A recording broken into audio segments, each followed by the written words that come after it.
Sao employs either your palm or edge of the hand to block. Upon completion, your hand is in a prayer-like position in front of your chest. Wu Sao is the rear guard hand position employed when an opponent's punch penetrates your forward defenses.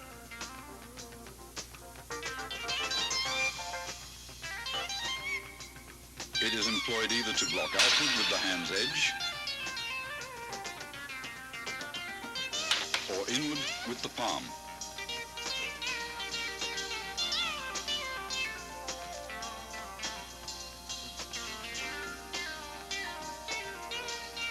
Fox Sao employs the inside of your wrist to block. At completion, your arm is in the fixed elbow position, 1 fist distance from your center line.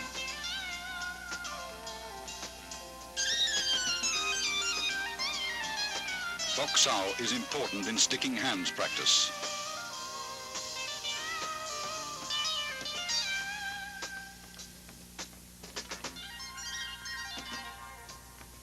Fox Sao uses the palm heel for deflection by utilizing the wrist's snapping action. It is often combined with a punch.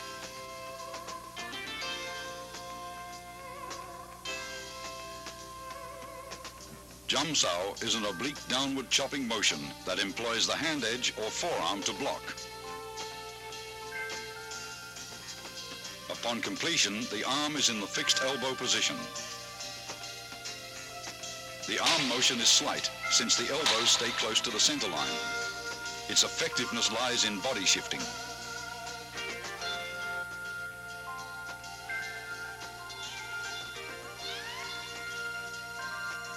Gan Sao employs the forearm to block low-level and groin attacks by combining both the hinge action of your elbow and body shifting.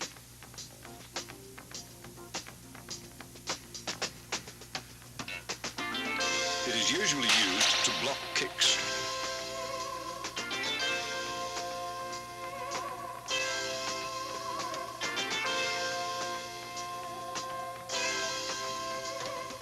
Bong Sao is unusual, since it deviates from the fixed elbow position. It is performed by a rolling motion of the forearm, which is the blocking surface. Coordination with torso rotation is important in Bong Sao.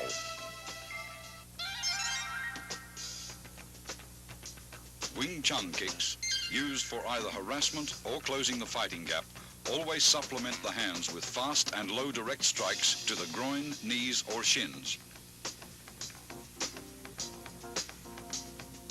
The front heel kick is delivered straight from the ground with a slight snapping action in the knee. Kick direct, but never higher than the midsection. A cross stomp kick uses the sole of the foot to break the opponent's balance, allowing for follow-up hand strikes.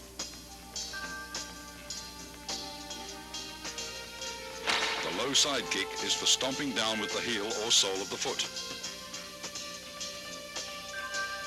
Master Wong employs a side kick to his opponent's inner thigh as a harassment.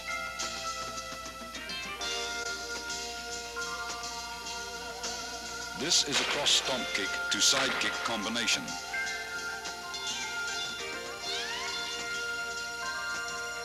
As the opponent evades the stomp kick, Master Wong follows up with a side kick to the midsection.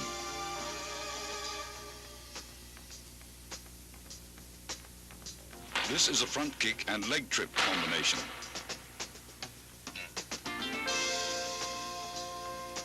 After his front kick is blocked, Master Wong follows the blocking force and uses his leg to trip the opponent.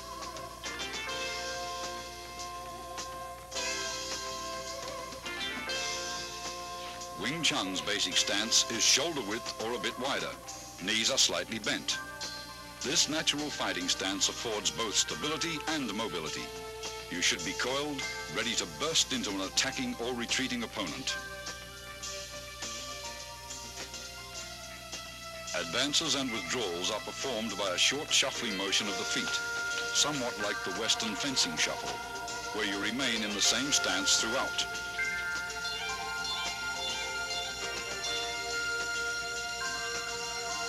To advance, the front foot first steps forward about 6 inches, then the rear leg slides forward. To retreat, the rear leg steps backwards, then the front leg follows suit. When advancing, spring off the rear leg. When retreating, spring off the front leg.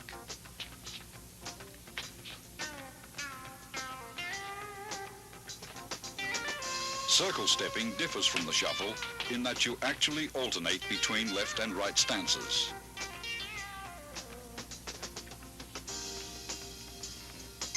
To advance, your rear foot slides forward using a circular motion, while the other foot slides up into a natural stance position.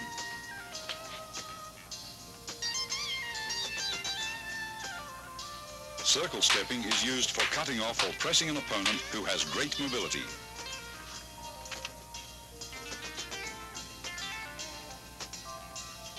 A wall bag filled with dried beans or sand is an essential training aid for developing power.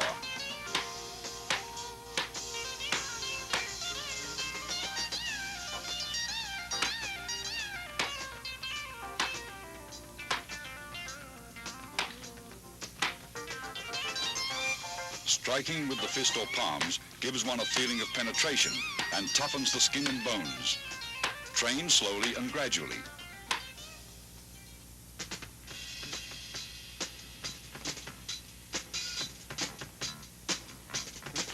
Although most Kung Fu styles retain a considerable number of instructional forms, Wing Chun has only 3. Contained within these 3 forms, however, is the entire scope of the style's theoretical and technical knowledge.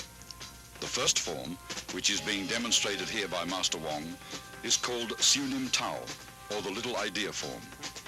Most of these movements would seem so simple and lacking in either speed or power that a novice might well wonder what relationship, if at all, they bear to actual combat.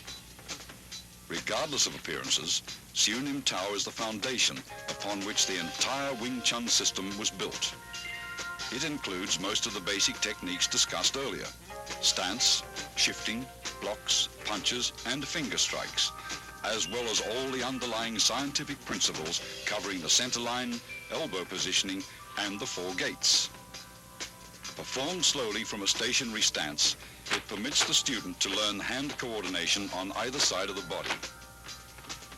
Before attempting to practice this form, first study carefully and thoroughly the previous section on Wing Chun's basic theories. Total familiarity with these all-important principles will greatly accelerate your learning process.